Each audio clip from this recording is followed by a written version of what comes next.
Hello there, and welcome to my bathroom. Today I'm here to share with you what's in my tick kit.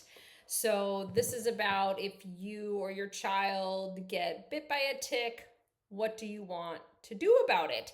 And I know that the first time I was exposed to a tick bite, my daughter had gotten several on her head. And essentially, I didn't know what to do, and I just majorly panicked. And it was not a fun time, and it really dysregulated my nervous system for a long time. And it took a while to learn and to understand what it is I need to have on hand and what I need to do immediately after the tick bite. So, obviously, there is the topic of prevention, which I'm not going to talk about today, but I will link another blog post in the description of this video where I talk about all things ticks. So the prevention of ticks, what you want to take after a tick, what you want to apply topically after a tick bite, where to send your tick if you want to get it tested for diseases, all of the things. But today I'm just going to talk about what to do if you get bit by a tick, what you want to apply and to take, because the faster that you take action, the better chances you are going to have of not contracting Lyme disease or the other tick-borne infections that can make you really, really sick. So this applies to people honestly all over. So right now, my family and I live in Missouri, which is a big tick haven, and we have a lot of ticks in the area. Luckily, our property is surrounded by water on two sides and a road on the other. So we don't get a lot of animal traffic per se, and we have support in keeping the landscaping maintained and weed whacked all over. So honestly, at this point, a few years into owning this property, we don't see a lot of ticks on our property. It's only if we're going into the higher grasses at a neighbor's house, on a hike, places that aren't maintained. But again, it's just good to have these things on hand, even if you're living in the city. So I have friends out in the major city outside the rural areas that are getting ticks at their parks, at falling from the trees onto their patio at their houses in the city. And even my husband found a tick on him back in Las Vegas, which is where we lived previously. He had one attached to his leg in our backyard. We had let it overgrown. He went to go mow it and picked up a tick in the middle of Las Vegas, which is one of the driest climates in the country. And you would think that there wouldn't be a lot of ticks there, but what is actually happening is a lot of people will take their dogs up into the mountains in surrounding areas of like Las Vegas and other West Coast areas as well. And their dogs will pick up ticks in the mountains. They bring them back down. They're now infecting the dog parks. People bring their dogs to the dog parks, and it just continues to spread now throughout the neighboring cities. I've seen stories of them on the beaches in California, in the middle of New York City. So again, ticks are kind of everywhere at this point, and it's good to have a few things on hand to take care of that if it becomes a problem. So one of the first things to do is obviously to remove the tick. So I have this little tick check, tick removal tweezers, and it does come with a little identification card that I've now since lost. But there's two different tweezers here. So depending on the size of the tick, you would choose which type of tweezer you would want to use. But essentially, I learned a trick. Instead of just pulling it off, which can leave the head inside of the skin, you want to grip it, like with the tweezers, you want to grip as close to your skin and as close to the head of the tick as possible. Grip it and then gently start to pull on it. So you don't want to tug it out, but you just want to pull on it. And that is because the tick is embedded into the skin, and it has to emit a certain type of like anti-glue. Forgot what it's called exactly, but it's like an anti-glue effect that will safely, slowly remove the tick from underneath the skin. So it might take a couple seconds. I've removed some on our cats here where it's taken upwards of a minute of just slowly, gently kind of pulling on it, and eventually the tick will release itself. So that is important because you don't want the tick regurgitating all of its saliva and stuff into your body, all the contents of its stomach into your body, because that is where all the infection is going to be. So if you can remove it with the head intact, you're going to have a lot better chance of not having those infections get into your skin. So first you want to remove it. If you want to send it out, you want to place it like in a plastic baggie, and then you can send it out to be checked, which is honestly a lot less expensive than it is to test the human body. So just for instance, I think the tick check is somewhere around $60 to get the tick chest tested for infections. Some of the tick panels that I can run on a human being are upwards of $1,200. So for the really high quality, most accurate type of testing, because the Western blot, a lot of the testing that you can get at the doctor's office, we've done. And a lot of times it comes up negative. So it is cheaper, but again, it's not as thorough. It's not testing for a plethora of infections. So testing the tick, if that's something that you want to do, you would want to save it in a plastic bag after you pull it out. So step one, remove the tick. Step two is applying something on top of the bite to start pulling out any poisons. So you want to apply like a drawing salve, and there are tons of different ones out there. We have this one that a girlfriend had made me. This one has like activated charcoal in it and some other like herbal things and essential oils. So we will use this a lot on multiple different types of bug bites, but my favorite way to do that is with a tincture called Andrographis and some bentonite clay. This is my baggie of bentonite clay. And essentially you get a little bowl, you mix like a little teaspoon of your clay with equal parts of the Andrographis tincture, and you just make it into a paste. And then you just directly apply it to the skin and let it dry. You can even cover it with a Band-Aid if you want to, and you're gonna wanna do that a few times.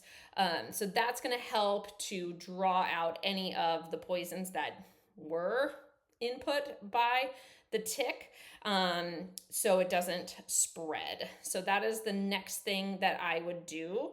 Again, there are multiple different ways of doing that out there. Our local herbalist gave me this Klaas liniment oil, who I guess Klaas was a herbalist back in the day. And it's a special blend of golden seal, echinacea, myrrh, cayenne, different disinfectants that are really good for, again, multiple different types of bug bites. So you could alternate between the two to take care of that and make it into a paste. So essentially you get it covered and start drawing out any poisons. And then you want to think about, okay, what am I going to do internally if any infections did get transmitted into my body? And my favorite is the homeopathy called Ledum. And you are going to take a few of these pellets under your tongue, starting like 3 times a day, and slowly over time you work off the dosage. So you go down to 2 and you go down to 1. And you can do that kind of up to 3 weeks post tick bite. Again, I'm going to link a blog that has that protocol that I learned about, the homeopathy protocol, in very great detail. So you can learn even more about that. But essentially, when my kid gets a tick bite, I'll pop some of these in their mouth, and I'll just continue to do that a couple times a day for a couple weeks. And that has really seemed to work well for us in them not getting a fever and getting an illness and getting sick, like what had happened when my daughter first got tick bites. She ended up not being able, she got a fever, she got really sick, and she ended up not being able to walk. So she was 3 years old and she was trying to walk and she just fell over. And to see your 3-year-old not be able to walk all of a sudden was just terrifying. So I went the whole mainstream medical route. I got her checked out. We got some blood work. Nothing definitive came back. They thought she had a UTI. I intuitively knew it had to have been some kind of bacterial infection, maybe moving through her bladder at that point, which is where she was having some pains. And so I just started to research on my own, hey, what can we do to support this and prevent this for next time? And since then, we have had some tick bites, but they have not been as bad. And we've instituted all those very few things that I just talked about.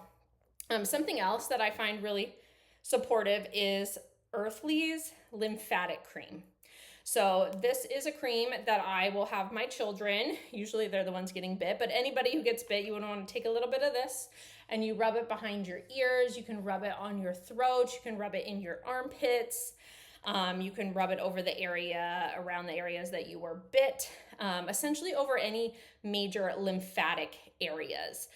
And that is because your lymphatic system is going to work to flush toxins and infections. So the major lymphatic areas are major joint areas.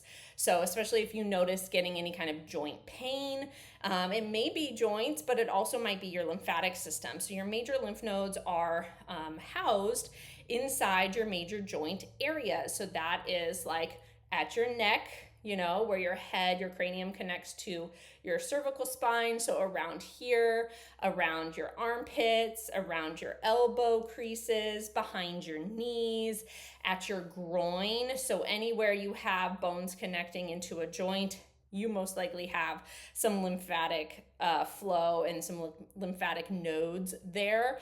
Although the lymphatic system does run throughout the whole body, but getting this in contact with those nodes is going to, again, help flush any toxins or infections that you might have picked up from the tick bite and just be very supportive for the body.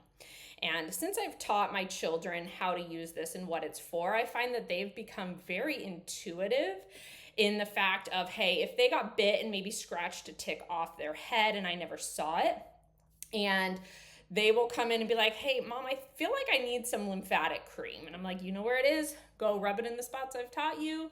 And they will. And then a couple days later, I'll find an itchy spot on their head that looks like a tick bite. And I'm like, oh, that's the reason they wanted the lymphatic cream, is because they knew that they had maybe picked up an infection somewhere and just intuitively needed to support that. So at that point, I'll go back to creating my little paste with my bentonite clay and my andrographis, and I'll go put it on a spot. If we had missed it, just continue to be preventative, even if you don't know if it's a tick bite or not. Those things can't hurt to put on any type of bug bite to draw out whatever type of infection that bug was housing. So yeah, that's pretty much it. Some other things that I have in here is this tick spray. So I just made this out of 2.5 hypochlorous acid, which comes out of our Kangen machine. And I mixed that with cistus oil, which is an essential oil that's really great for ticks. So I will spray this on their shoes and their ankles and their legs and like the lower half of their body to prevent that. I also have this little bug bite relief stick. So this, again, I got from my same herbalist in the area. So I would check with your local herbalist too, because they probably know a lot about this stuff and can directly help you out. She's also given me some lymphatic tea as well to use post tick bite. You just brew it into a tea and drink it for even more support. Again, I have some other different itch relief from her as well. So I like to really keep it simple. So we do a little bit of external and we do a little bit of internal support. And for the most part, I have found that that is very supportive post tick bite. Obviously, if you have a big ring-size rash or other major symptoms, definitely seek medical help with a doctor who is Lyme literate and can best identify and support you in whatever kind of infection has been found, because there are multiple different types of transmitted infections that ticks can have. So it's good to know which one it is so you can best support your body in that way. So again, I'm going to link all of those products as well as a little bit more information to learn about where to send off your ticks, the homeopathy protocol, those types of things in the description box below, so you can have access to equipping yourself at home for anything that might come up. So I hope that helps. Let me know in the comments if there are other products that you have used at home that have been very supportive or preventative for ticks and other bugs, because I am personally always looking for more natural support and not like poisonous pesticide support for around our home. So let me know in the comments what you're using at your house and what's working really well. I would love to know. And I thank you for watching this video. I will talk to you soon.